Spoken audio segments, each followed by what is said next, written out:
Buenas noches, tengan todos en el día de hoy, lunes 7 de abril, comenzando la clase de Derecho Romano 2, en el cual damos inicio por este medio de Google Meet, en el cual ya vamos a pasar la asistencia de cada uno de los participantes. Y arrancamos entonces también con la continuación de los contratos, ya que nosotros vimos una parte de lo que eran los contratos la semana pasada en la clase anterior.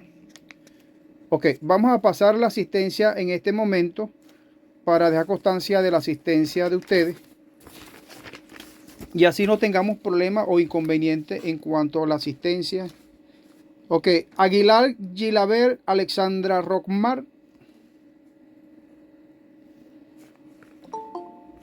Ok, Jeffer quiere unirse ya un momentico. Perfecto. Ok, entonces seguimos muchachos pasando la asistencia en relación a la clase del día de hoy. Aguilar Gilaber Alexandra Rockmar. No está por conectarse, vamos a darle chance ahí. Aguirre Rodríguez Shiel. Presente. Perfecto, Shiel, bienvenida. Hernández Azualde Enderli del Valle. Presente. Buenas noches, Enderli, bienvenida. Buenas noches, profesor. Bienvenida. Buenas noches, compañero. Presente. Gracias, bienvenida a la clase del día de hoy. Gracias. Marchena Cabarca Génesis Daniela. Presente, profesor. Buenas noches. Buenas noches, Génesis, saludos. Bienvenida a la clase. Núñez Reinaldo Adolfo. Buenas noches, profesor, presente. Ok, Reinaldo, copiado por acá. Gracias, bienvenido a la clase. Igualmente, profesor, para que tenga conocimiento, hoy estoy trabajando y hay algo de trabajo aquí en la empresa y se me hace un poquito poder dialogar a través de este medio. Ok, lo importante, Núñez, que por lo menos participe de vez en cuando. Cosa que hoy vamos a tener también. Perfecto. Vamos a tener una visita supervisada, como les indiqué. Y es importante de que ustedes participen en relación a lo de la materia, como se ha dado normalmente la cátedra, ¿no?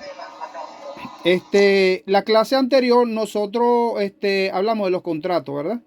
Y para mala suerte mía, con el equipo no me pudo grabar. Así me pasó la clase antepasada. Pero ahorita estoy utilizando otra técnica que les envié el link a través de una tablet y por ahí me estoy comunicando y estoy grabando de forma externa con el teléfono, es decir, con la cámara, para que no haya inconveniente en cuanto a la participación. Aquí está entrando Alexandra.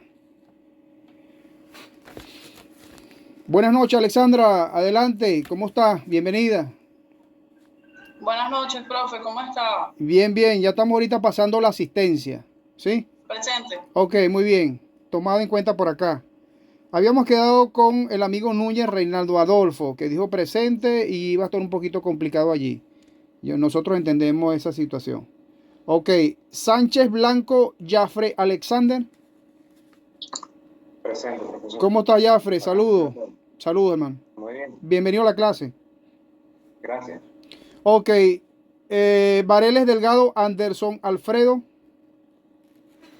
Presente. ¿Cómo estás, Anderson? Bienvenido. Bien, usted. Perfecto. Calderón Manuel Leonardo. Buenas noches, profesor. Presente. Manuel, ¿cómo estás? Bienvenido a la clase. Saludos. Saludos, profe. Muchas gracias. Perfecto. Entonces tenemos por acá que nos faltaría entonces Delgado Galaví Diego Armando, que también está acá, ¿no? Yo lo vi conectado por allí. Buenas noches, profesor. Estoy manejando, pero estoy en la clase. Tranquilo, así es. Todos hacemos un sacrificio para podernos conectar. Yo venía también de los Ruices, ¿no? Porque hoy también tuve clases presenciales en la universidad. Y entonces también como estoy trabajando en una empresa como consultor jurídico, también se me hace difícil. Yo vivo de polo a polo, ¿no? Entonces con la lluvia, el tema de la lluvia, la luz, es un caos total. Pero bueno, lo importante es que ya estamos acá. De todas maneras está pendiente ahí, escuchar, pero atiende primero el manejo. Perfecto. Sí, perfecto. Yo estoy escuchando a todos ustedes. Una intervención a veces. Perfecto. Porque tengo todo y tenía todo anotado y estábamos hablando de los contratos, los elementos y todas esas cosas. No hay problema, Diego. Perfecto. Bienvenido a la clase. Ok. Bueno, estamos viendo que tenemos asistencia completa en el día de hoy. Sí, con Aguilar Gilaver, Alexandra Romar, Aguirre Rodríguez, Cher, Hernández Azualde, Endarli del Valle, Marchena Cabarca, Génesis Daniela, Núñez Reinaldo Adolfo, Sánchez Blanco, Jafre Alexandre, Vareles Delgado, Anderson Alfredo, Calderón Manuel Leonardo y Delgado Galaviz Diego Armando. Bueno, muchachos, sean bienvenidos a la clase del día de hoy, lunes 7 de abril 2025. Ok, estábamos refiriéndonos que la semana pasada hablamos sobre los contratos y íbamos a hacer como especie un recuento o un resumen de lo que habíamos nosotros indicado, habíamos dado la clase en relación a ese tema. ¿Sí? Hoy, para el día de hoy, vamos a realizar o vamos a hacer unas anotaciones en cuanto al contrato como tal, los elementos, vamos a repasarlos. Hablar un poquito de la historia del contrato, ¿sí? Su clasificación y la convención y sus pactos. Alguien me dice qué significa para cada uno lo que le hace referencia a ustedes qué es un contrato. Acuérdense que la vez pasada vimos los contratos bilaterales, ¿no? Y también dimos una noción de los contratos unilaterales. Entonces, si alguien me puede intervenir en la clase, puede perfectamente tomar la palabra. Ok, Jafre, te veo por allí. Adelante, Jafre. Bueno, profesor, lo primero que tenemos que tener en cuenta es que un contrato es un acto jurídico y básicamente es un convenimiento entre una, dos o más partes con la intención de llevar hechos jurídicos, ¿ok? Es decir, donde se establezcan derechos y obligaciones de las partes. Esto se hace con un debido protocolo y suscribiendo un documento. Ok, perfecto. Gracias, Jeffrey. ¿Alguien más tiene alguna conceptualización en relación a los contratos que vimos, bilaterales, unilaterales? Por favor. No veo la mano levantada de nadie todavía. Manuel, adelante. Te veo por acá. Tienes la palabra.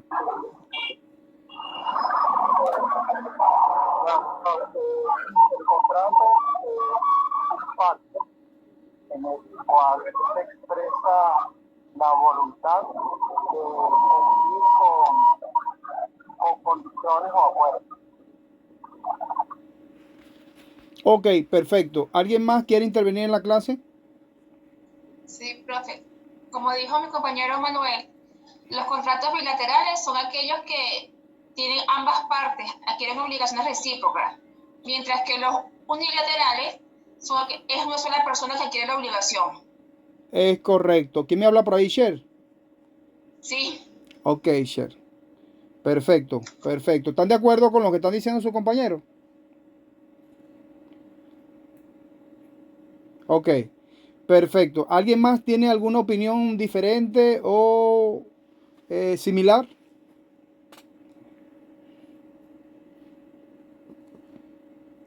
Ok, bueno muchachos, vamos entonces a continuar la clase del día de hoy, continuando el tema de los contratos, ¿sí?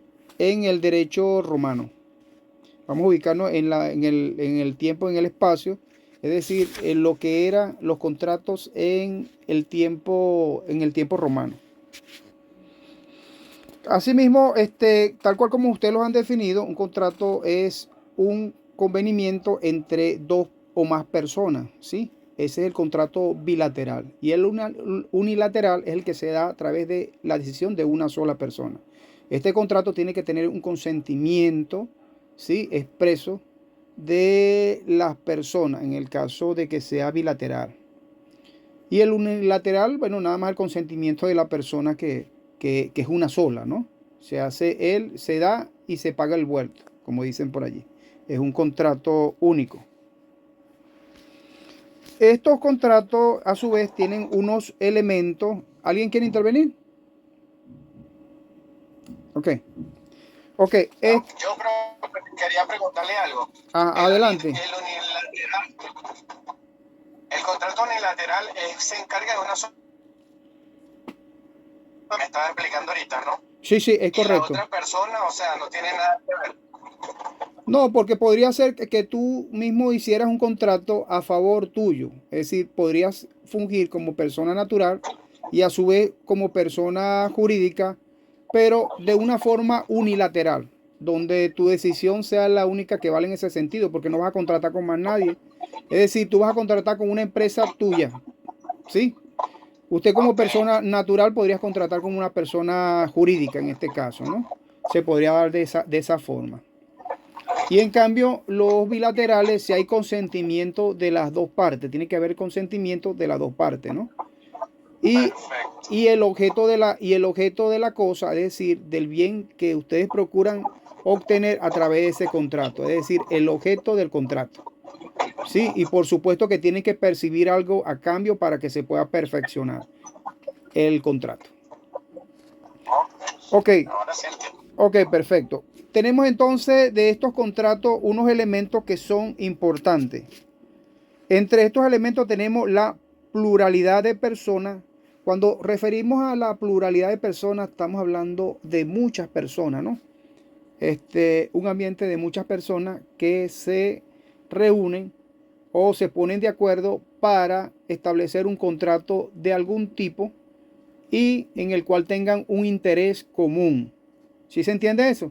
Es en múltiples personas, ¿no? Que se ponen de acuerdo para establecer, de una u otra forma algún convenimiento a través de un contrato bilateral. Acuérdense que el bilateral está conformado por dos o más personas y tiene que haber consentimiento, por supuesto, el objeto de la cosa, el pago o retribución a cambio de lo que la persona vaya a recibir, pues, o vaya a vender. En este caso, un contrato de venta, un contrato de arrendamiento, un contrato, una permuta, en fin, todo es un contrato. Tal cual como les he explicado a mis alumnos de contratos y garantías, que todo en nuestras vidas va a ser un contrato. Y así perfectamente lo hacían también los romanos. Pero allí se basaba más que todo en lo que era la parte de las costumbres. Es decir, el derecho consuetudinario prevalecía, ¿no? Prevalecía en el tiempo, en el espacio, donde la palabra del romano o de la persona, de la ciudad, del ciudadano romano era el que prevalecía y que se hacían esos contratos. Sí, es un contrato que sí, siempre se cumplía, porque si no tenía una consecuencia nefasta para el que las incumplía. Y generalmente eran contratos de palabra, pero también se hacían, por supuesto, contratos escritos, ¿sí? En los materiales que nosotros llamamos que son pergaminos, que hoy en día han mermado ese tipo de material. Ok. Entonces, entre estos elementos podemos mencionar la pluralidad de las personas, tal como lo hemos indicado, ¿sí? Que es un contrato o un acto jurídico bilateral que requiere de dos o más personas para su existencia y su celebración. El concepto de unilateralidad, ¿sí?, sobre la creación de la obligación ha creado cierta confusión al interferirse que el requisito de la pluralidad no fuera elemento esencial del contrato para su existencia. Eso lo refiere lo que es la parte del contrato, el contrato y el elemento que estamos explicando en este momento, que es la pluralidad de las personas. O sea, que las personas contratan, varias personas contratan para un fin determinado. Y entonces este contrato es obligatorio, ¿no? Cumplir con ciertos elementos para que se pueda perfeccionar. En todos estos casos existen promesas unilaterales y que son obligatorias y exigibles únicamente desde el momento en que ellas han sido aceptadas en forma expresa y tácita. Es decir, que nosotros aceptamos un contrato de acuerdo a nuestro consentimiento, porque si algo no está bien redactado o bien estipulado en alguna cláusula establecida en cualquier contrato, por supuesto nosotros vamos de alguna u otra forma a refutar esa situación o que sea corregida o subsanada. ¿Para qué? Para que se pueda perfeccionar luego lo que es el contrato en sí y se pueda llevar, por supuesto, a feliz término esa contratación. ¿Entendemos hasta ahí? Perfecto, muchas gracias, muchachos. Entonces existen lo que es la parte de los contratos de forma tácita o de forma expresa. Cuando decimos que está de forma expresa, se supone que está expresamente establecida en las cláusulas. Y cuando está de forma tácita, se dice que se sobreentiende, ¿sí? A pesar de la naturaleza de cada contrato. Es decir, que está allí, pero se sobreentiende de que esa normativa debería ser así. Ok, entonces tenemos otro elemento, ¿sí? De los contratos, que sería en este caso el consentimiento, ¿sí? ¿Qué le da a ustedes referir, muchachos, la palabra del consentimiento en un contrato? En este caso, imagínense. Adelante, Manuel. Ok, muchachos, entrando la profesora, adelante. Entonces, en relación a los contratos, deme un segundito. Buenas noches, bienvenida doctora Diana, saludos, ¿cómo está? Hola doctor, ¿cómo está? Buenas noches. Buenas noches, mi doctora, saludos. Muchachos, buenas noches, bienvenidos. Miren, le voy a robar 2 minuticos al profesor Obel de su clase para darle un recorrido por lo que es el reglamento interno de la universidad, que ustedes lo tienen publicado en su portal de todos los profesores, pero creo que no lo leen. Entonces les vamos a dar un repasito rapidito y ustedes siguen con su clase.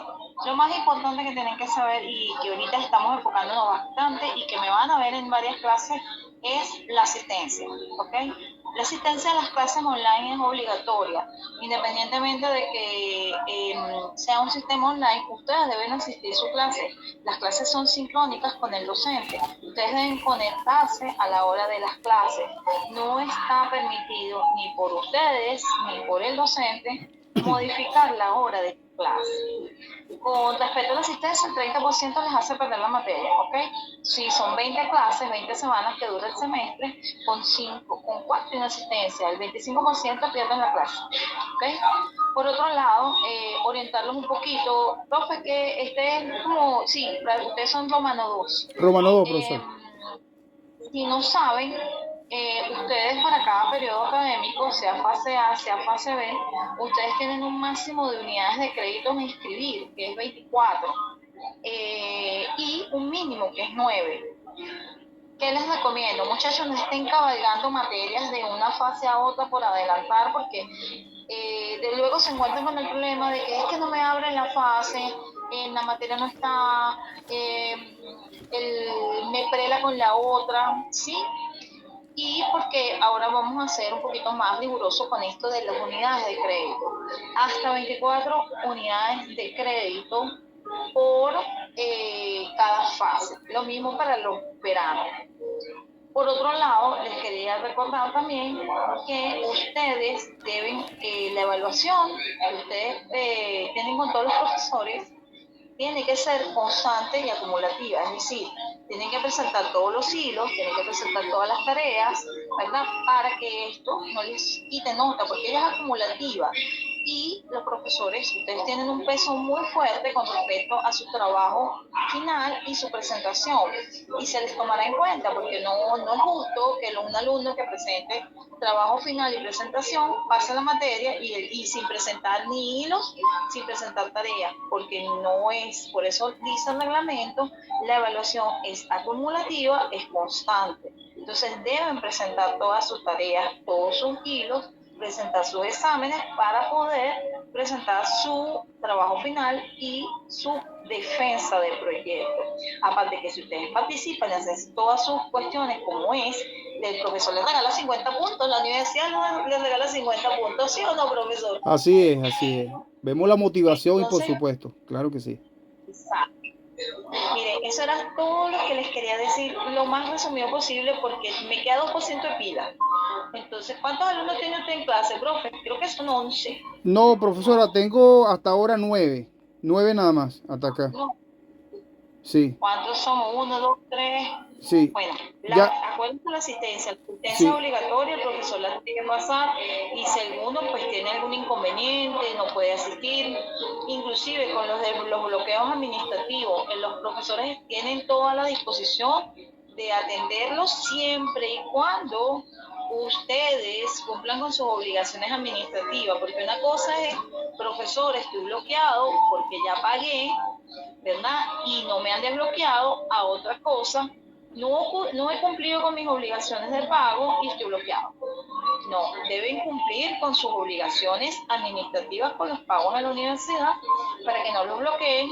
Y cuando ustedes paguen y de repente estén bloqueados, porque pasa, muchachos, pasa, los profesores somos conscientes de eso y les damos tiempo para presentar sus asignaciones siempre y cuando los envíen en el tiempo correcto. Los profesores están autorizados a hacer el recibido de las tareas por mail, por WhatsApp, o sea, el plan B que a ellos mejor les parezca. ¿Ok? De todas maneras, miren, en una próxima oportunidad me conecto con más tiempos o todas las dudas que ustedes tengan, estoy en la coordinación académica, le pueden pedir el número al profesor Obel, con gusto los atiendo, ¿ok?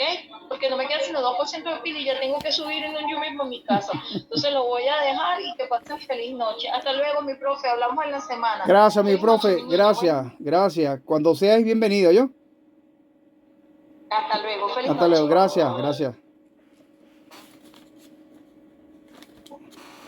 Ok, muchachos. Bueno, viendo la participación y el recordatorio que está haciendo la profesora Diana, sí, es de estricto cumplimiento, tienen que estar pendientes con eso, el no cabalgar horario, es decir, materias de más cuando vayan a inscribir.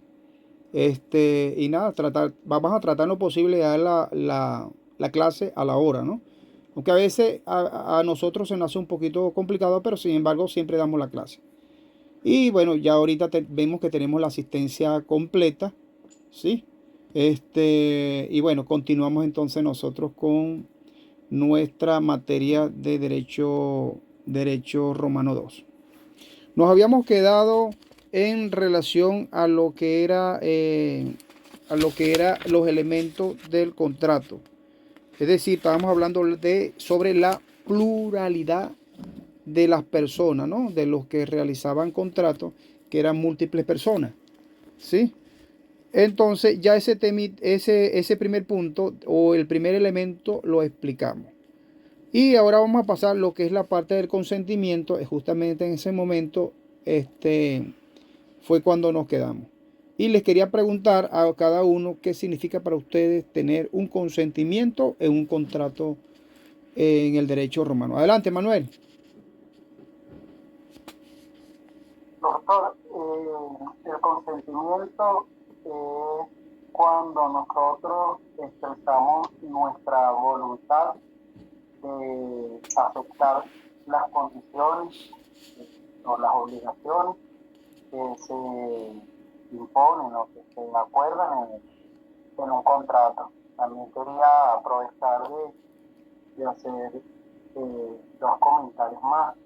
Uno referente a un ejemplo de lo que es un contrato unilateral, en el caso de mi compañero Diego, cuando hizo la consulta.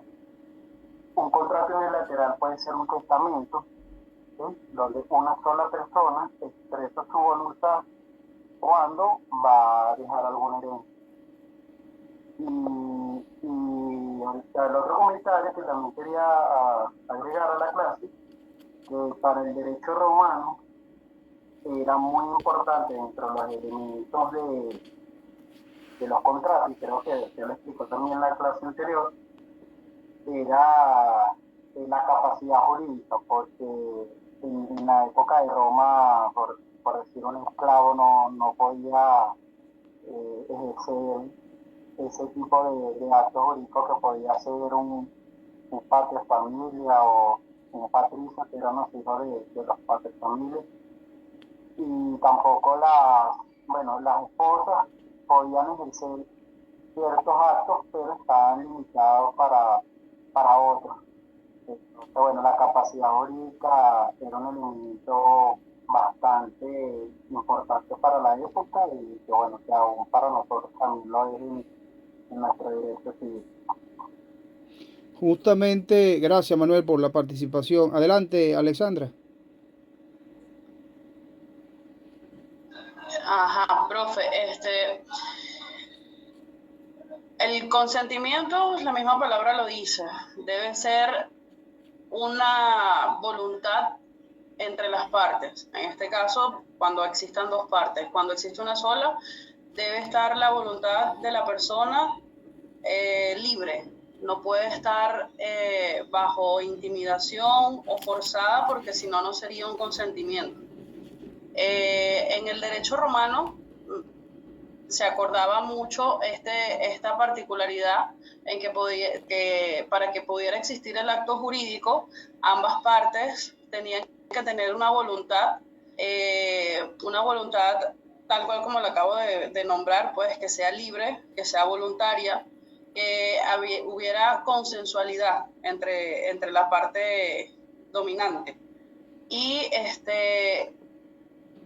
básicamente eso era todo lo que para mí engloba lo que es tener el consentimiento. Pues. Ok, ¿alguien más tiene alguna idea de qué es el consentimiento?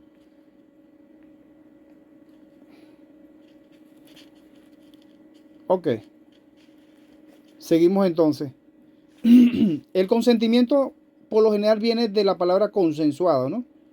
Ahí hay un consentimiento de la persona para poder realizar ese tipo de actos, un acto consensuado, ese consentimiento.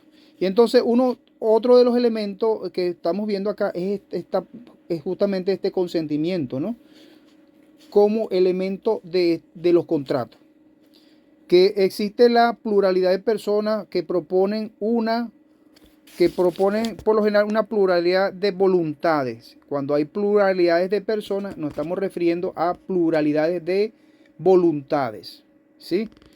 Que intervienen y estas voluntades no pueden mantenerse en lo que se llaman los romanos in mente retenta. Es decir, no podrían conocerse debido a la voluntad que ofrece adquirir, modificar, extinguir, transmitir un derecho, y hay otra voluntad receptora que se denomina entonces aceptante. Ok. Ambas voluntades deben ser recíprocas, es decir, que una va de la mano con la otra. ¿Por qué? Porque si no hay acuerdo entre estas voluntades, por supuesto, no se configura o no se da lo del contrato. Es decir, que no se perfecciona el contrato. Porque de alguna u otra forma, alguna de las partes siempre va a objetar, ¿sí? Va a objetar lo recurrente en relación a lo que está manifestando en ese contrato. Lo ideal es que las dos partes estén conscientes a la hora de realizar ese contrato. Esa es una parte en cuanto uno de los elementos, otro de los elementos en relación a los contratos. Y como estamos indicando que hay pluralidad de voluntades, es pluralidad de ideas, pluralidad de consentimientos, que todas y cada una de estas personas tienen que estar de acuerdo. Imagínense ustedes para nosotros hacer un contrato en donde todas las personas tienen que estar de acuerdo. Acuérdense que no todos pensamos igual. Nosotros tenemos ideas quizás similares, parecidas, y que de una u otra forma congeniamos con lo que nosotros queremos. Es decir, buscamos lo que es el objeto en sí, de acuerdo a nuestros intereses. E igual forma pasa con la contraparte. Es decir, la otra parte del contrato que va a manifestar sus voluntades y sus requerimientos a través de unas cláusulas explicativas en un documento legal. De esta forma también lo hacían los romanos a través de lo que llamaban los papiros.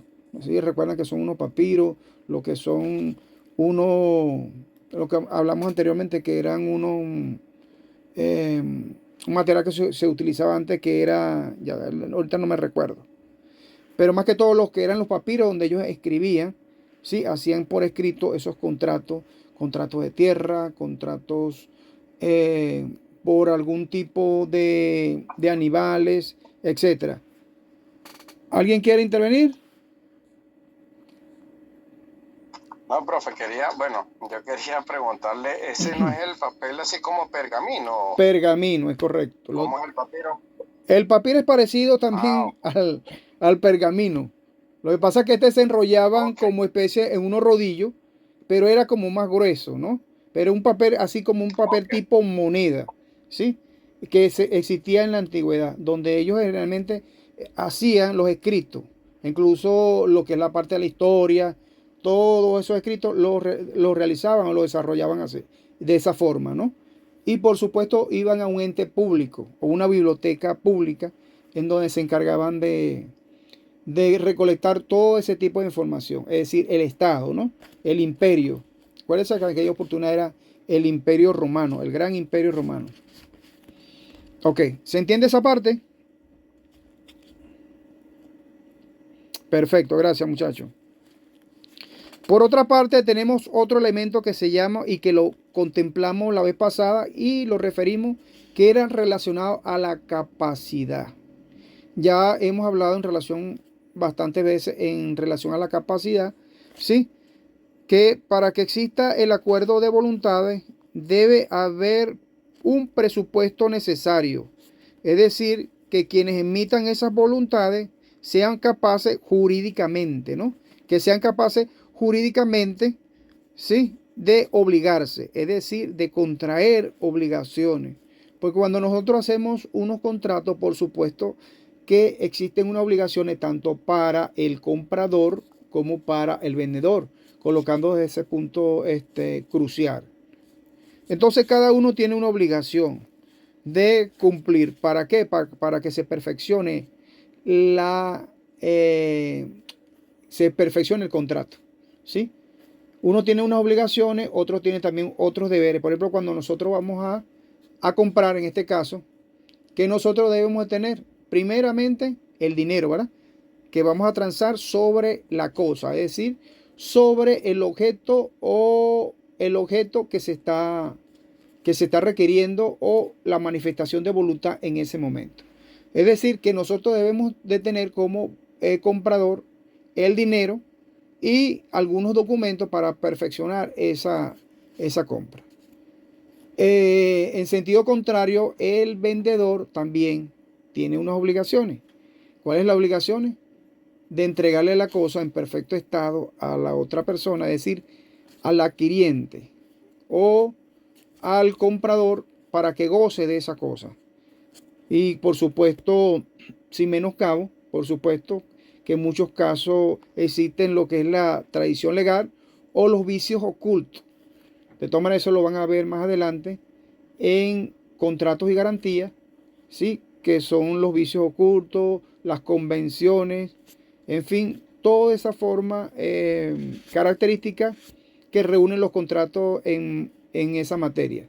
Tanto contratos de venta, contratos de arrendamiento, contratos de compra-venta de inmuebles, de predios rústicos, entre otros.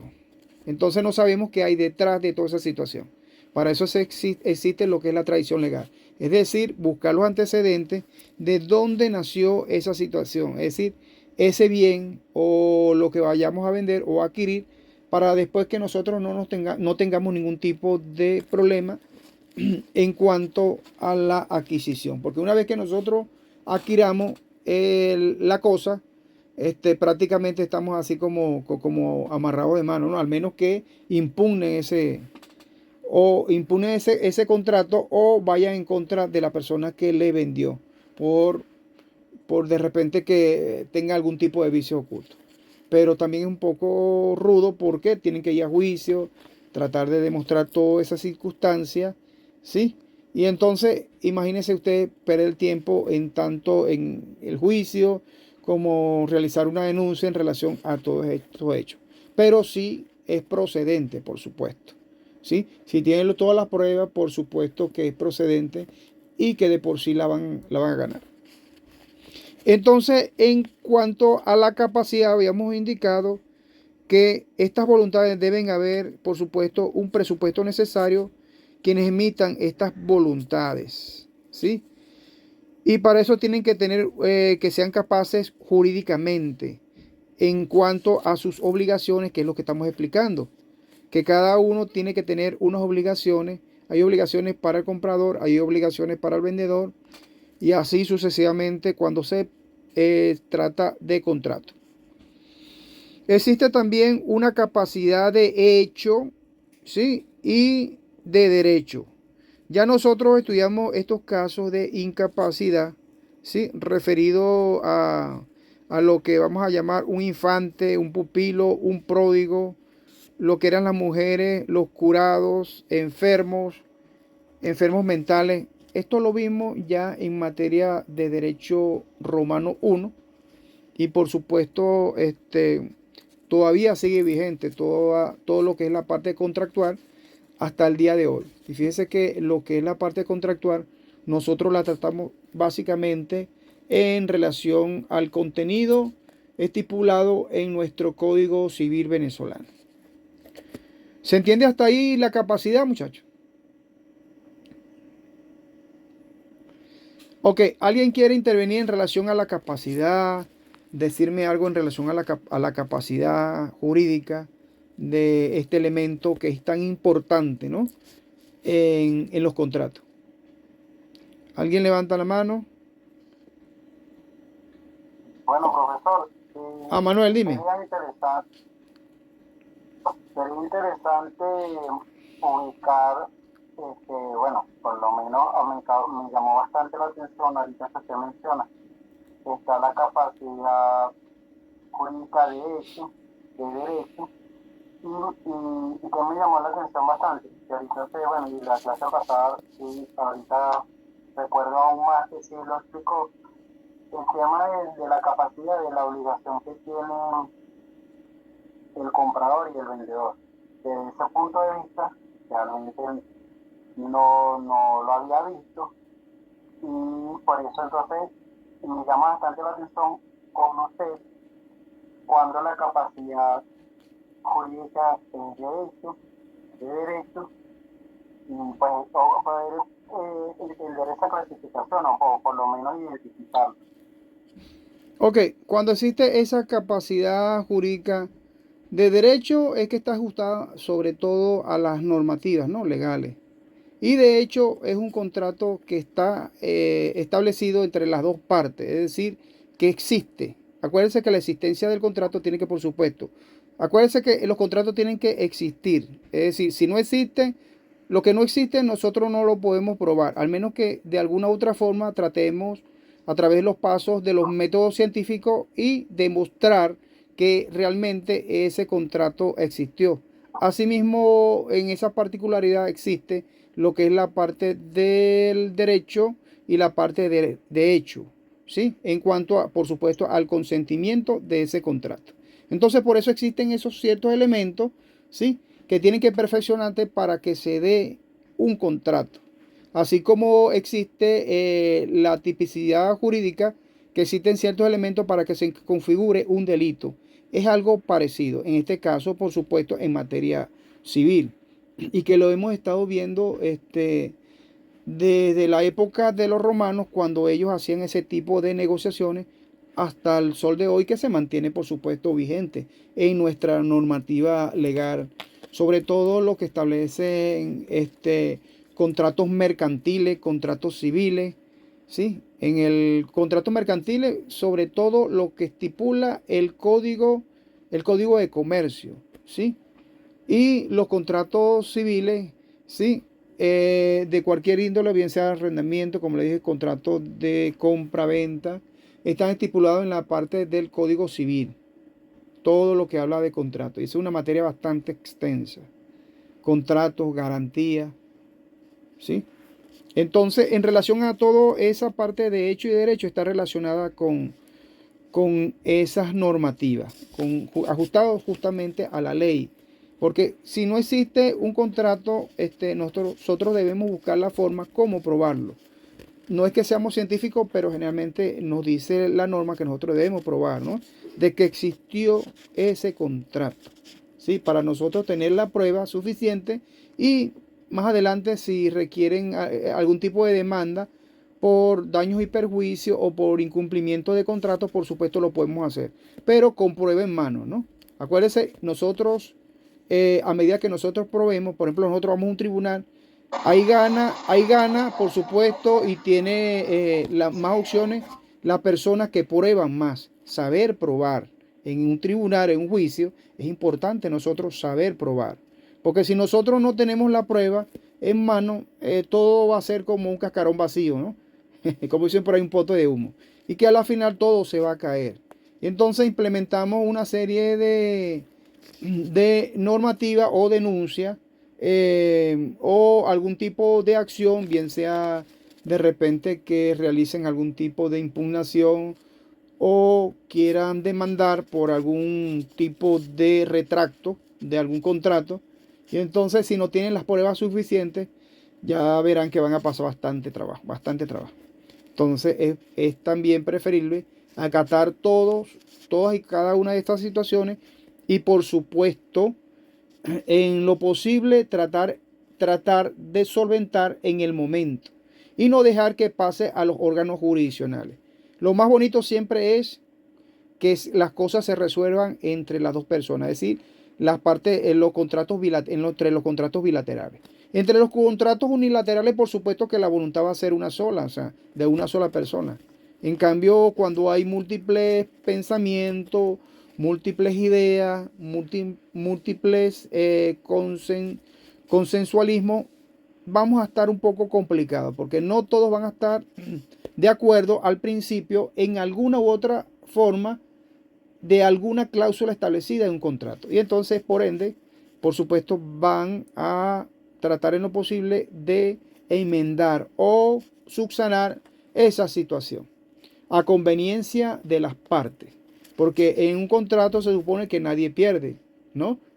El que aceptó un contrato, por supuesto, que sabe a lo que se está enfrentando cuando hace un contrato de cualquier situación. Bien sea, como les expliqué, un contrato de compra-venta, un contrato de arrendamiento. Ya se supone que esa persona tiene lo mínimo exigido en esos elementos para que se configure o se perfeccione y se celebre ese contrato. Cuando se celebra ese contrato, ya ese contrato prácticamente queda, ¿cómo te digo?, solventado, ¿no? O sea, ya prácticamente realizado. Se celebró y queda perfectamente realizado. Ok, seguimos muchachos entonces con otro elemento que es importante en lo que es la parte del contrato, que es el objeto. ¿Qué le da referencia a ustedes qué es el objeto? Acuérdense que hablamos un poquito de la cosa, ¿no? A eso nos estamos refiriendo al objeto. Entonces, si alguien me quiere aclarar o si alguien quiere profundizar más en relación, ¿qué entiende por objeto como elemento del contrato? Adelante.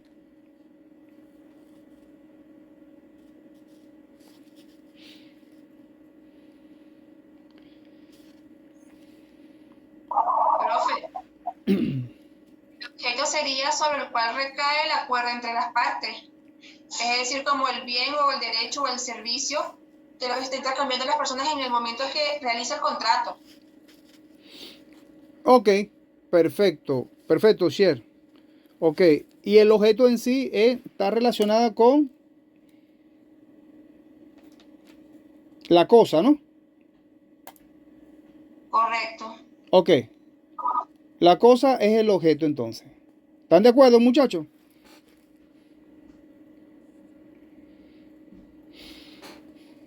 ¿Se durmieron? Ok, Alexandra, gracias. Ok. Entonces vemos que el objeto, los contratos como actos jurídicos tienen por objeto, ¿sí?, aquellos que se reconoce como objeto jurídico, que pueda tener protección jurídica. Es decir, que el objeto puede ser una cosa, es lo que estamos refiriéndonos, ¿sí?, un hecho o una abstención. Una cosa un hecho o una abstención. A eso se refiere los objetos. Y entonces esta cosa debe estar en el comercio, tiene que ser determinada, es decir, estar determinada o determinable en cuanto a su cantidad y en cuanto a su calidad. Bien sea que esté presente en el sitio o que de una u otra forma esté de forma futura, ¿no? Presente o futura la cosa. En el caso de una cosa futura, el contrato será de acuerdo a ciertas condiciones, es decir, va a establecerse unas condicionales, por supuesto, porque entre cosas futuras nosotros debemos primero tener como especie una garantía, ¿cierto? En relación a esa cosa futura que todavía no la tenemos en la mano, pero que de una u otra forma nos va a llegar. ¿Por qué? Porque establecimos un contrato, ¿verdad? De forma futura que vamos a cumplir con ciertas obligaciones para que se pueda formalizar o se pueda celebrar ese contrato. Por supuesto, con la anuencia de ambas partes, es decir, el consentimiento bilateral de las personas que contratan. Eso se refiere a lo que es la parte del contrato. Por otra parte, tenemos que esta cosa futura, el contrato será entonces condicional, como estamos indicando, ¿sí? Sujeto a que la cosa exista, pero podrá ser aleatorio si se toma el cargo de una parte del riesgo. Es lo que estamos indicando. Esa cosa futura podría tener algún riesgo, porque no se hizo en el momento. No la obtuviste en ese mismo momento y por supuesto hay algunas condiciones que se establecen para adquirir esa cosa futura en un sitio determinado. A eso se refiere lo que es el objeto como elemento del contrato, cuando se refiere a la cosa. ¿Alguien quiere intervenir en este punto? Ok.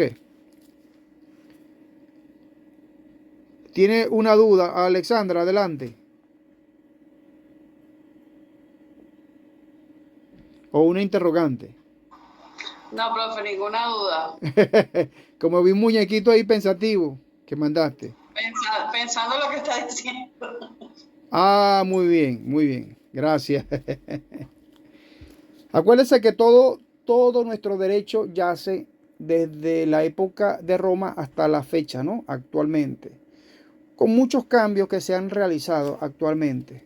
Y se manifiestan todavía, o sea, perduran en el tiempo y en el espacio aún las consideraciones o los requisitos o elementos esenciales del contrato. Por eso que la historia del derecho romano es muy bonita y por supuesto es que es muy apasionante, ¿no?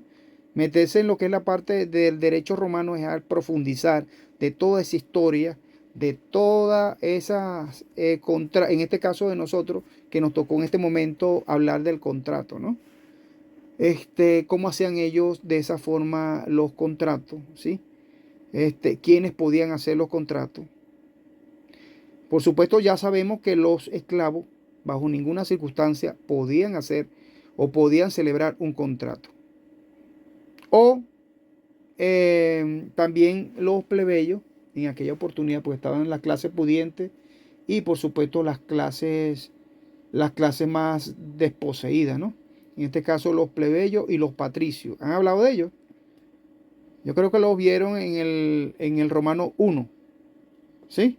Sí. Ok. Perfecto. Entonces seguimos en relación a estos elementos.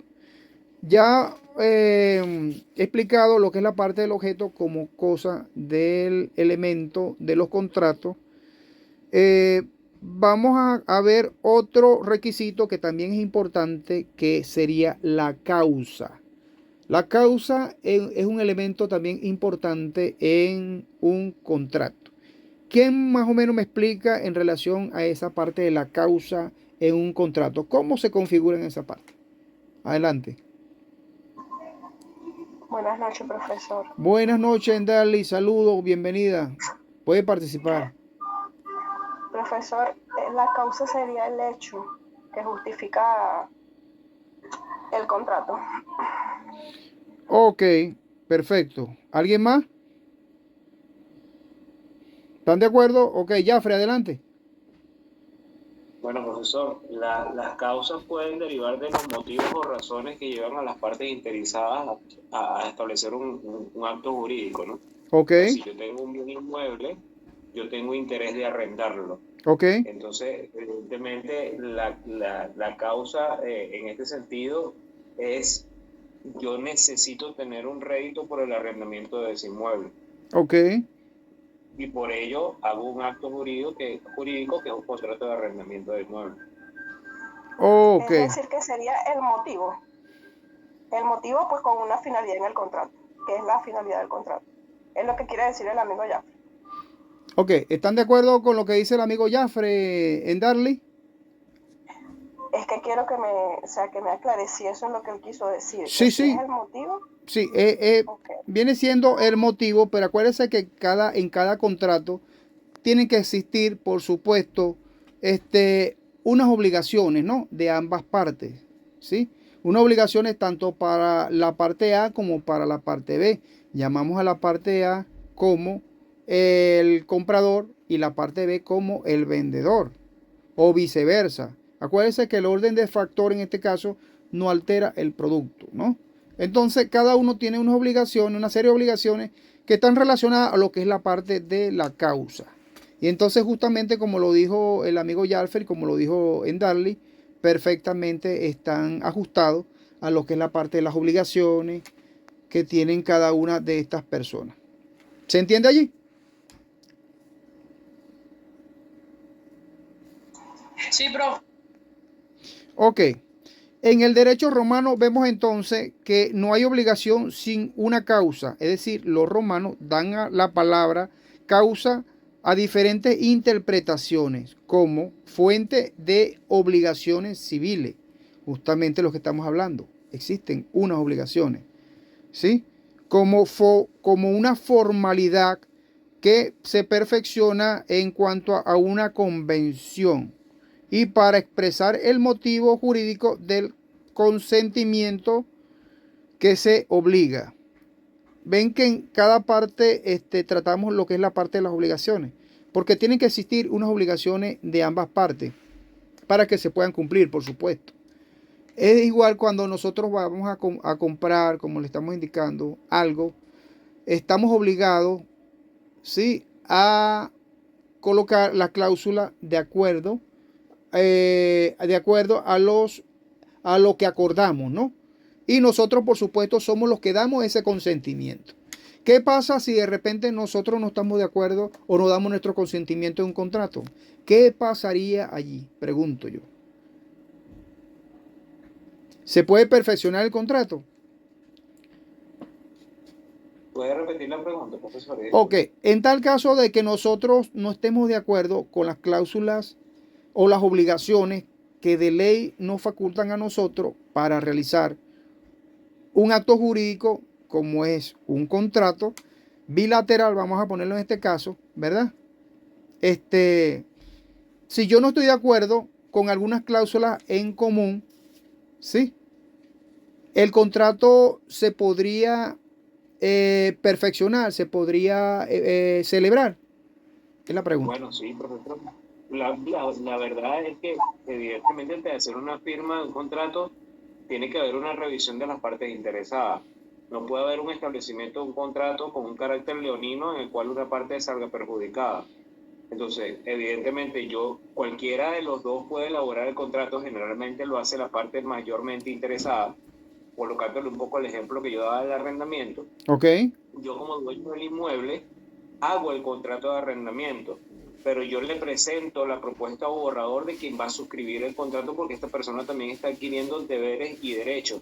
Pero si esa persona considera que dentro de ese contrato se están estableciendo deberes y derechos que vulneran los establecidos por la ley como actor en el contrato, de acuerdo a la legislación venezolana, puede negarse y renegociar los términos. Ok, perfectamente, Jafre, así es. Pero fíjate que a veces nos ha tocado que de repente se hacen contratos que son muy leoninos, ¿no? Tal como se expresa en lo que es la parte de terminología jurídica, ¿verdad? Prácticamente es un contrato unilateral. Y que por supuesto la persona, por carecer de algún tipo de conocimiento, acepta esa situación. Eso puede pasar mucho en nuestra legislación y ha pasado, ¿sí? Que de repente por desconocimiento se da ese tipo de situaciones y que más adelante se presentan situaciones que la otra parte se da cuenta, pero ya posteriormente de haber firmado, de haber ya dado su consentimiento en relación a ese contrato y de una vez obtenida la cosa. Dígame, Jafre. Sin embargo, estos contratos cuando son altamente leoninos, como usted lo expresa, en un tribunal pueden ser impugnados porque se ve el acto de mala fe de la persona que redactó el contrato. Es correcto. Entonces, tú alegas la mala fe para tumbar aquella firma que una persona firmó un documento inclusive por desconocimiento de la ley, ¿no? Claro, por supuesto. Es lo que nos estamos refiriendo anteriormente. Vendría entonces lo que es la parte de la impugnación de ese contrato, ¿no? Demandar por algún tipo de daños y perjuicios que te haya ocasionado en relación a ese contrato leonino, ¿no?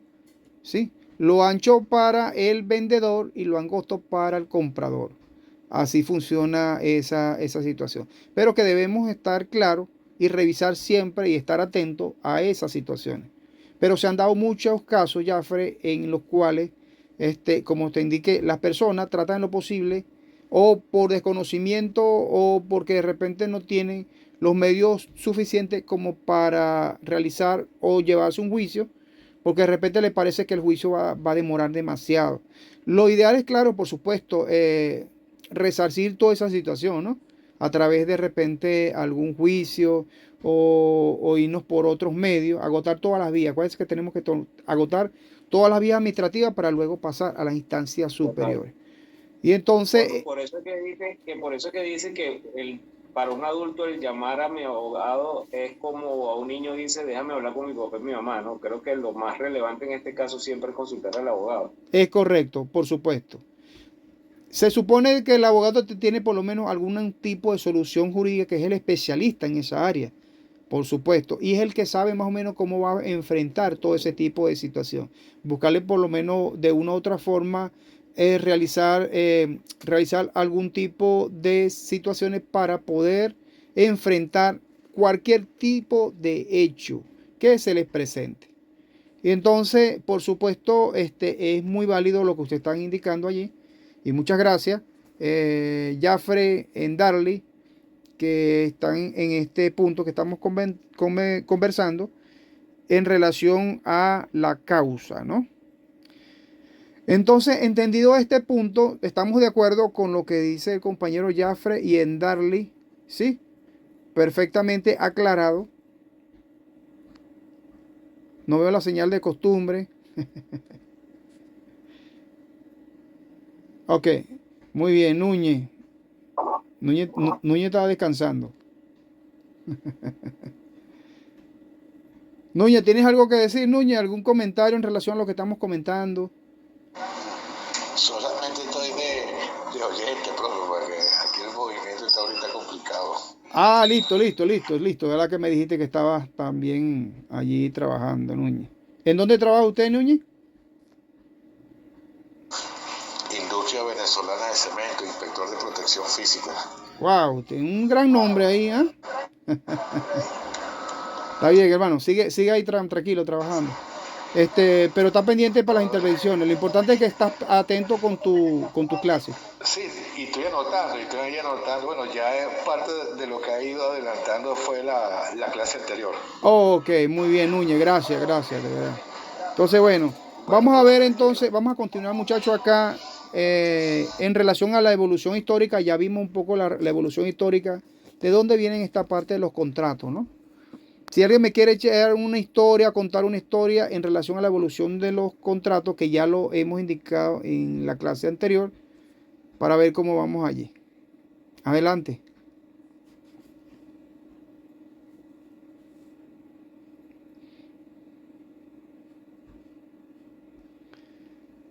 Ok, hablamos entonces en relación a la historia. Parece que eso viene de la época de Roma, ¿no? Y entonces hablar de historia de los contratos en la época romana, por supuesto, nos lleva bastante tiempo, ¿no? Acuérdense que esto está desde la ley de las 12 tablas. ¿Se acuerdan de la ley de las 12 tablas? En relación a lo que establecía el nexum. Entonces, por el cual el deudor quedaba ligado físicamente al acreedor si no pagaba alguna deuda que éste generara, ¿no? Desde allí, desde ese punto, vamos a tomarlo como el punto de la evolución hasta la fecha de hoy, pasando por supuesto de toda esa evolución histórica hasta el día de hoy, que tenemos un derecho muy avanzado en cuanto a la parte civil que nos han dejado los romanos, y de los cuales, por supuesto, en temas de contratos y garantías, también están establecidos en nuestro Código Civil venezolano. Ok. Tenemos también, muchachos, una clasificación en cuanto a los elementos. Hablábamos en alguna oportunidad que desde el punto de vista de su origen hacíamos la clasificación. Se clasificaban entonces en cuanto al derecho civil, los cuales solo podían concretarse entre ciudadanos romanos, y del derecho de gente, el ius gentis, ¿sí? Que se estipulaban entre ciudadanos extranjeros y entre ambas categorías de personas. Existía también una clasificación que era por su perfeccionamiento, que estaba relacionado a lo que llamamos nosotros el verbis literis, ¿sí? Que era según se formaban por el uso de las palabras. El asiento escrito, entonces entregaban lo que era la cosa, y el simple consentimiento de las partes. Allí existía un consentimiento simple y lo que era la entrega de la cosa de parte de la persona que iba a vender, por supuesto, al comprador, en este caso, ponerlo como ejemplo de esa forma. También se clasificaban en formales y no formales, atendiendo también, por supuesto, al uso de las formalidades expresas contenidas a los elementos del contrato. Entre otras clasificaciones tenemos en esta clasificación de los contratos, que era por facultades del juez. El juez tenía, por supuesto, todas las facultades en cuanto a los contratos de buena fe, para cuya ejecución o interpretación el juez tenía la facultad de apreciación, una apreciación amplia, ¿no? Basándose en la intención de las partes y en la equidad. Acuérdense que ellos se basaban mucho en lo que era la parte de la justicia, la equidad. En relación a esta parte de las facultades del juez, donde el juez entonces tenía que decidir o interpretar conforme a lo que estaba establecido en la letra, es decir, obviando la intención de la equidad. Todo contrato unilateral entonces pertenecía a esta categoría que era por facultad del juez. A esto se refería a los contratos unilaterales. Era potestad del juez en aquella época. También tenía o existía otra clasificación que era por los efectos. Los efectos están refiriéndose en aquella oportunidad a los unilaterales, que era cuando engendraban algún tipo de obligación para una parte, ¿sí? Para una sola de las partes, que era el contrato, en este caso, un contrato sinalagmático. Cuando, por ejemplo, engendraba también obligaciones para todas las partes contratantes, y sinalagmático imperfecto, cuando en todo momento la formación solo engendra obligaciones para una sola parte y por circunstancias eventuales y posteriores. Hace entonces nacer una obligación para las otras. Vemos que en todo entonces, en estos contratos, por supuesto, en todo momento debe existir una obligación. Una obligación, como desde el principio les indiqué, que recae tanto a la parte A como a la parte B. Llámese comprador, llámese vendedor. Entonces, cada una de estas partes, por supuesto, tienen ciertas obligaciones que deben honrar o que deben cumplir. Existe también esta otra clasificación en estos contratos que es por su naturaleza. Cuando nos estamos refiriendo a su naturaleza, estamos refiriendo a la parte natural, ¿cierto? Sí, que solo pertenecían a una de las partes y onerosos cuando benefician a ambas partes contratantes. A eso se refiere la naturaleza. Y teníamos otra clasificación que era por la dependencia. La dependencia era realmente en relación a los principales contratantes, que los cuales podrían ser autónomos en sus decisiones y no se hayan subordinados a existencia de otro contrato y accesorio. Cuando hablamos de accesorio, es decir, que no tengan contratos anexos, que sean como subordinados a ese contrato principal. Es decir, que no sean auxiliares, sino que sean contratos principales. Y entonces deben existir en virtud de la existencia de uno u un contrato principal. Es decir, en este caso, la dependencia vendría siendo los contratos principales y no contratos auxiliares o anexos. Ahora vamos a pasar a lo que es la convención, ¿sí? La convención, vemos, muchachos, que está establecida en este sentido.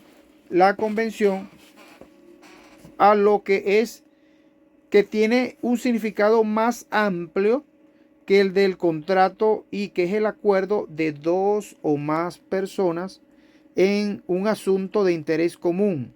Esa es la convención. Interés común por una cosa.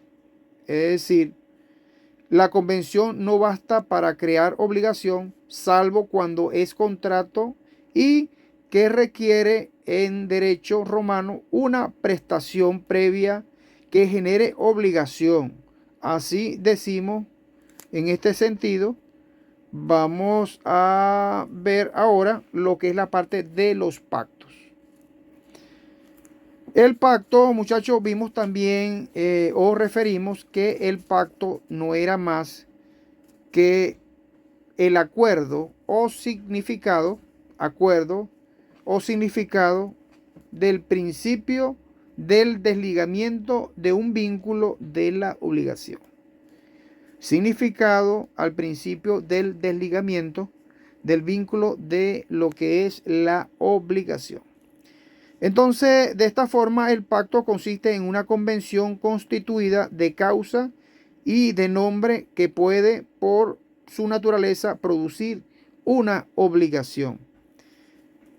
En cuanto al ordinario de los pactos, carecen de acción, pero los había obligatorio por la disposición de la ley. Es decir, que eran muy obligatorios de acuerdo a la ley. Esto está referido a lo que eran los pactos. También existían los pactos legítimos, ¿sí? Que son las obligaciones por disposiciones imperiales, que hacen nacer obligaciones para una sola de las partes. Eso se refiere a las disposiciones imperiales. O sea, predomina el imperio de la ley. Entonces eso podría ser un contrato unilateral. No hay un contrato allí bilateral, porque la decisión la toma nada más el Estado en este sentido, ¿no? Era el Estado que con el imperio de la ley realizaba ese contrato. Era lo que el Estado indicaba en ese momento. ¿Se entiende hasta ahí, muchachos? Ok.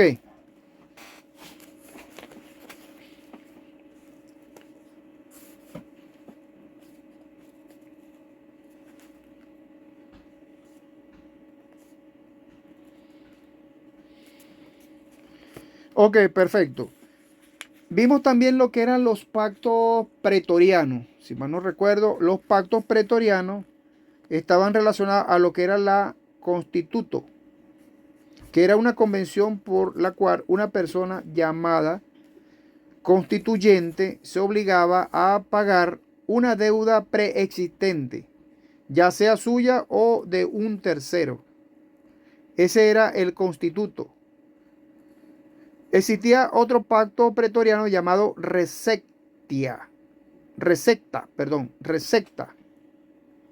El edicto del pretor con una figura relaciona tres pactos. Entre estos tenemos el resectum arbitri, es decir, cuando dos personas nombran un árbitro para poner fin a una diferencia. Y el resectum, que es la aceptación del encargo del árbitro. Entonces, el resectum argentari también existía como pacto pretoriano, que era que la persona, es decir, el vaquero en aquella oportunidad, pagaba la deuda de otra persona. Y que tenían o que servían para pagar una deuda en una ciudad distinta y fortificar el crédito de un cliente. Se diferencia entonces el constituto en que no se exige una deuda preexistente. Existía el pacto también, lo que se llama el resectum naturatum caupunanum, entre los que eran los posaderos y dueños de establos, que responden de las mercancías, equipos y animales que han recibido, salvo caso por la fuerza mayor, cuando el daño o lo guardado surge del hecho del dueño de la nave, estableciendo o un empleado, estableciendo daños por medio de un empleado y que se configura en lo que se llama un quasi ex delito. ¿Sí? Es decir, un cuasi delito. También entre estos pactos pretorianos existían también las hipotecas. Vemos actualmente que hoy en día tenemos también hipotecas, ¿no? En nuestro ordenamiento jurídico. ¿Quién me indica qué es o qué significa para ustedes una hipoteca? ¿Algún conocimiento en relación a qué es una hipoteca? ¿Qué da a entender para ustedes una hipoteca? Adelante.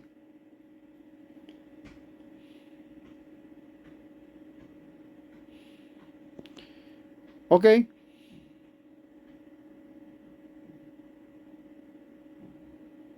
No lo escucho. Ok. Adelante, Darly, disculpa. Adelante, Darly. Te escuchamos. No te preocupes, continúe usted. No vayan tan deprisa. Levanten la mano, no levanten la mano a la vez todos. Jafre, adelante. Adelante. Ay, Jafre. Bueno, Dime, Jafre. básicamente una hipoteca es un préstamo que una persona solicita a un banco, Ok. a un banco o prestamista, una entidad financiera, con la intención de adquirir una propiedad. Y estas entidades, en cambio, hipotecan, o sea, tienen un documento valor de carácter jurídico que justifica el que en un momento determinado ellos puedan proceder contra el inmueble en el caso de que no honre el compromiso adquirido. Ok, perfectamente. ¿Alguien más? ¿Están de acuerdo con Jafre? Profe, yo pienso que una hipoteca es como una garantía que utilizan por lo menos los bancos o en el ámbito financiero. Y bueno, es algo legal, como que la garantía legal para hacer el cumplimiento de esta obligación. Perfectamente. Por supuesto, tal cual como usted lo está reafirmando y lo que dijo Jafre, pues, en relación a esas obligaciones de esa garantía. ¿Alguien más? Profesor, y una pregunta. ¿Las hipotecas solamente lo hacen los agentes bancarios o también se puede registrar una hipoteca en una notaría, algo así. Si yo hago un préstamo, por decirle, y esa persona me coloca en garantía un bien, ¿cómo yo registro eso? O sea, y disculpen el desconocimiento. No, por supuesto que sí se podría, es válido, perfectamente válido. Sí, podría recaer una hipoteca en algún bien porque de repente es tu garantía, ¿no? Para obtener el dinero o obtener lo que hayas dado, ¿sí? A cambio de alguna cosa, de lo que hayan pactado. Entonces sí se puede establecer perfectamente una garantía. No, bueno, generalmente nosotros las conocemos a través de los entes bancarios, ¿no? Esas garantías. Pero también se puede dar y se puede ir a la notaría y redactar un documento en relación a una hipoteca en relación a ese bien. Que por supuesto esa hipoteca, por ejemplo, si es una casa, por supuesto esa hipoteca tiene que estar, llevarla por supuesto al registro, ¿no? Al registro en donde coste esa hipoteca, ¿sí? Por ejemplo, cuando ustedes van a vender, lo primero que van a requerir es los gravámenes. A ver cómo está ese bien, ¿no?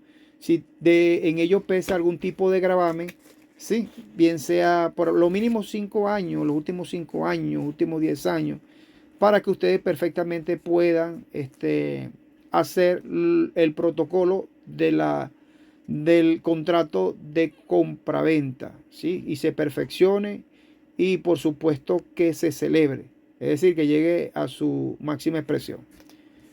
Perfecto. Ok, gracias Alexandra.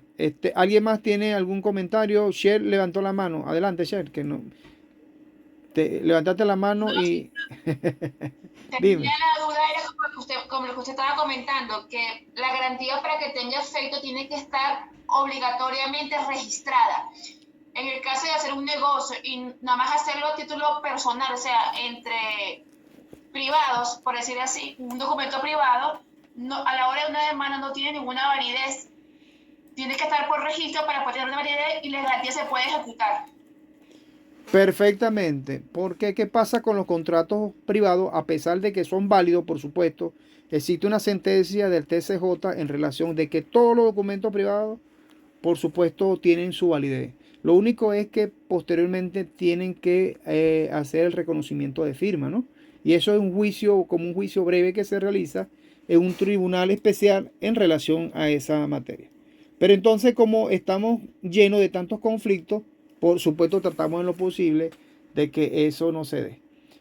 Fíjense que generalmente en las notarías, por cada venta, es decir, por cada contrato que se realiza, sobre todo una opción a compra, que es lo máximo que pueden hacer allí, ¿sí? O ceder algún derecho, te cobran un dinero por un documento, ¿no? Y entonces la gente está optando por realizar documentos privados, tratando de omitir esa parte que, claro, también es un riesgo, ¿no? Pero tienen que estar de acuerdo las dos personas, por supuesto. Y que, por supuesto, lo hace un abogado y que se los vise, un documento privado. Es perfectamente factible con 2 testigos, por lo menos, de que se está realizando esa transacción. Ok. Y que perfectamente es válido, con la excepción de que posteriormente, en caso de que algún tercero, es decir, algún erga omnes, se oponga, que pretenda ese bien o algún interés en la cosa, por supuesto vienen los conflictos. Entonces hay que comprobar a través de la firma, el reconocimiento de firma en un tribunal. Entonces eso es como un juicio tedioso para la persona, y por supuesto llevar un juicio, eso significa tener mucho dinero para soltarle tanto al abogado como sacar copia, perder tiempo, o sea, en fin, o sea, tienes que dedicarle, pues. Claro, eso es parte del trabajo del abogado, ¿no? ¿Se entiende esa parte? Ok. Ajá, ¿alguien tiene algún...? Ajá, dime. Yo tengo una pregunta sobre esos contratos. Perfecto, Diego, dime. Ajá. Ahorita más que todo con las compraventas, más que todo en los vehículos, Ok. se está haciendo mucho privado. pero para que sea legal, tendría que tener 1, 2 testigos, ¿verdad? Así como usted está diciendo. Porque, o sea, hay veces que uno pone el contrato, lo hace el abogado, está, y hay veces que ni que el comprador lo que hace es medio firma y ya, pues. Pero por ser legal, tiene que tener que juro los 2 testigos, ¿verdad? Es correcto, totalmente. Para uno darle como especie de, bueno, no vamos a decir fe pública, pues nosotros no damos más que todo a lo concerniente a la validez, ¿no? De un contrato. Porque para que exista o sea, de un contrato, por supuesto, tiene que estar el consentimiento de las 2 personas. Cuando hay 2 personas, por supuesto, en un contrato privado, sean perfectamente, ¿no? Eso lo establece tanto el código como la sentencia ratificada por el TCJ. El consentimiento de las partes, ¿sí? El acuerdo. Y entre esos acuerdos nadie debe intervenir. Lo que pasa es que lo utilizamos generalmente para protocolizar cuando ya es más formal, ¿sí? Algún bien que de repente hay unas pretensiones o unas terceras pretensiones que quieren de una u otra forma buscar lo que no le corresponde. Es decir, que tratan en lo posible de pescar en río revuelto, pues vamos a llamarlo de esa forma. Es decir, buscar algo sobre un derecho que a esa persona no le corresponde. ¿Sí? Pero perfectamente un documento privado es válido ante cualquier organización. ¿Sí? Lo que pasa es que estamos acostumbrados siempre a que el organismo nos exija a nosotros, por ejemplo, algún documento protocolizado o debidamente legalizado por la notaría. Cosa de que, según la ley, estamos perfectamente autorizados, ¿sí? Para realizar algún documento privado. Y que, por supuesto, sea de estricto cumplimiento de ambas partes. O sea, el consentimiento es un contrato bilateral. Siempre y cuando vaya en contra, que no vaya en contra de la moral, la buena costumbre, que sea lícito, acuérdense que esas son las causas, lícito, que sea perfectamente tangible, es decir, de lo que vayan a pactar, sí, que exista el contrato, la cosa, lo que se vaya a pactar. Entonces, de esa forma, por supuesto, el contrato es aceptable como contrato privado con 2 testigos mínimos. ¿Sí? Podría ser un testigo de ambas partes, ¿no? Para que haya lo que se llama el consentimiento o la equidad, en este caso, vamos a llamarlo así, como lo utilizaban los romanos. ¿Se entiende esa parte? ¿Cómo es, profesor? Pero para esa parte... ¿Quién me habla por allí? no tiene Anderson. razón. Anderson, dime. Anderson. Ajá, Anderson, ¿cómo estás? Dime. Para que no estén esas 2 personas llevando ante que sean terceros, pues, para eso que se lleve a una notaría y ahí da acto público y notorio, pues, que sea ante todo. Claro, permiso. Anderson, lo que pasa es que ahorita, en la vida actual, te lo digo por los negocios de los carros, que yo a veces vendo, compro carros, cosas así. Y ahorita una notaría para tú poder vender un carro está costando de 300 hasta $400, ¿me entiendes? Por esos documentos. Antes eso se pagaban $100, era muy accesible y ahorita con todo lo que se está pagando, entonces la gente prefiere hacer un privado. ¿Ya me entiendes? Mucha gente está haciendo puro privado, evitándose ese costo que ahorita lo subieron demasiado. Pues, o sea, para comprarte un carro, entonces el carro te cuesta $3,000, lo vas a gastar casi 500 nada más por el compra y venta. Te estoy hablando nada más del notariado. O sea, hay un notariado porque yo firmé un carro en estos días y nada más en el registro yo gasté 200, creo que fueron $200, 200 y algo, aparte del documento que me hizo el abogado, pues, ¿me entiendes? Entonces, en otras ocasiones la gente me dice, no, vamos a hacer un documento privado, pero Ahora, con el conocimiento que me está dando el profesor, que tenemos que tener 2 testigos para ser más válido, prefiero yo, por lo menos de mi parte, en estos momentos hacerlo así, pues con 2 testigos, porque yo sé que el carro está bien, en caso tal que es de mi parte. Acuérdese, Pero tienes toda la razón. ok, es correcto, Diego, tienes toda la razón. De verdad, por cuestiones pecuniarias, ¿no? De moneda, que no todos tenemos como ese poder adquisitivo de poder pagar toda esa exageración que el fisco no, de una u otra forma nos está exigiendo a través de la ley de registro de notaría, que son exorbitantes y que no se mantiene un criterio definido por todas las notarías. Todos cobran de forma diferente, un precio establecido diferente, ¿sí? Entonces, claro, cuando vas a pagar, eso es un dineral. Un dineral. Y entonces, por supuesto, la gente busca en lo preferible de no caer en esa situación. Pero a la larga, por supuesto, tienen que registrarlo, ¿no? Pero por lo menos para amarrar un negocio de forma rápida, se podría hacer un documento privado, ¿sí? Pero igual hay que hacerle la tradición legal, es decir, verificar de dónde proviene, es decir, el origen, con sus antecedentes, a quién le pertenece, si le pertenece exactamente a esa persona o no.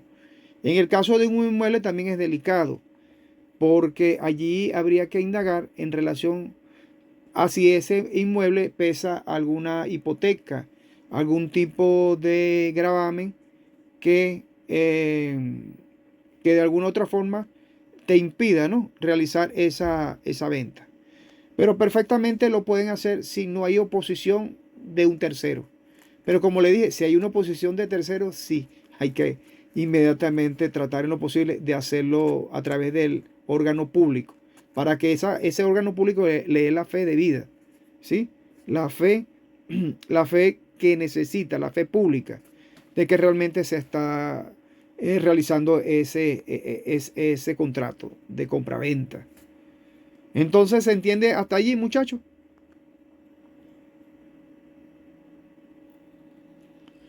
Bueno, vamos a dejar entonces la clase hasta el día de hoy, hasta este punto, ¿no?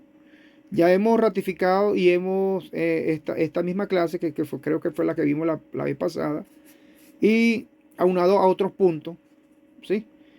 Yo voy a tratar de mandarle entre hoy y mañana el video explicativo, esto que estamos haciendo, porque me ha tocado grabar, como están viendo, mira el teléfono donde está grabando de forma externa con la tablet, porque como hemos tenido problemas con la grabación y los equipos no aguantan tanta grabación, tanto espacio, entonces me quedo sin espacio y se me complica la situación.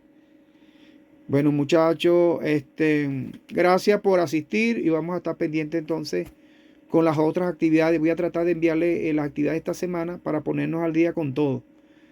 Si están bloqueados, por favor, como le indicó la profesora Diana, yo estoy en la mejor disposición, como siempre lo he estado desde el principio, de recibirles sus actividades a través de mi correo. ¿Ok? Porque eso siempre va a estar, bueno, a veces pasa que los bloquea o de repente que no hayan entregado la actividad a tiempo. Traten en lo posible de entregarla, ¿sí?, a tiempo, porque yo no puedo modificar ahorita la planificación que ellos indicaron allí. ¿Sí? Puedo jugar con la hora y la cosa y tratar de hacer otras cosas allí, pero tratar en lo posible de que ustedes, muchachos, tengan todas sus evaluaciones, porque acuérdense que este curso es de notas acumulativas y toda y una de las materias que estamos viendo en la universidad son materias acumulativas. Ya próximamente vamos a tener nuestro primer parcial, que entraría en la última fase es decir, la última semana del mes de abril, ¿no? Ahí aparece la fecha. Vamos a tratar de que el examen sea sencillo, para no complicarnos mucho la vida en relación a este tema, porque tenemos mucho material. Y que por supuesto ustedes con todo su conocimiento puedan responder, ¿sí?, de acuerdo a lo que se les pregunte. De repente hacemos un examen de completación. También, por supuesto, va incluida unas preguntas de desarrollo y unas preguntas de análisis en relación a contrato. Puede ser de repente que pongamos algunos ejemplos que elaboren algún tipo de contrato, ¿sí?, de acuerdo a las normativas que hemos estado estudiando. ¿Les parece?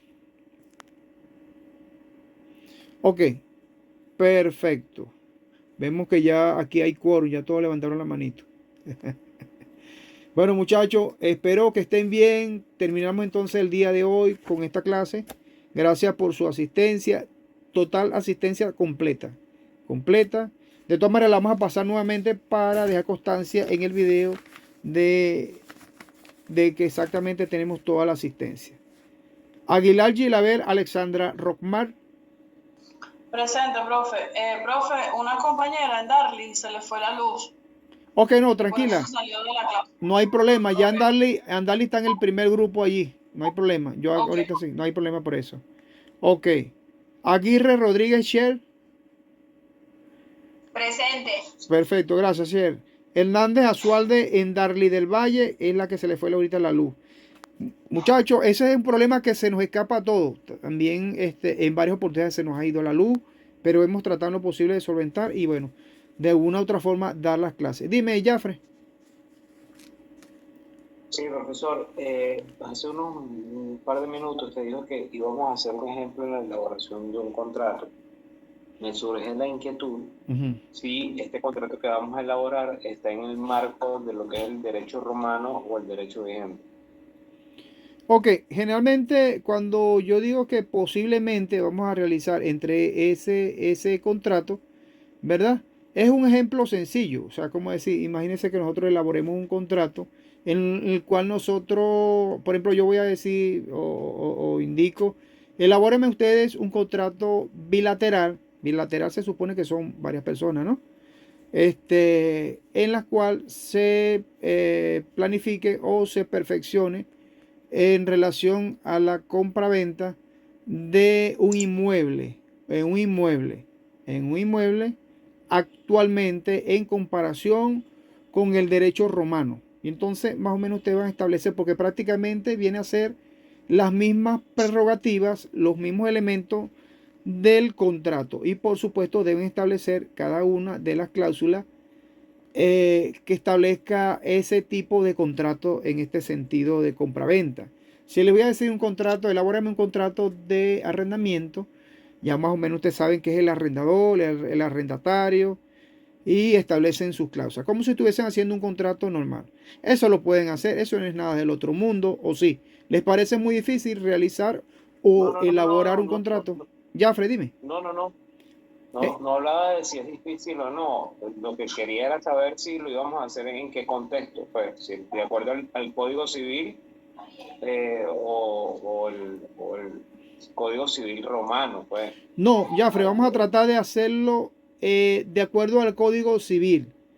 ¿Oíste? Del Código Civil, porque acuérdate que todas las prerrogativas están relacionadas a nuestro ordenamiento actual. ¿Sí?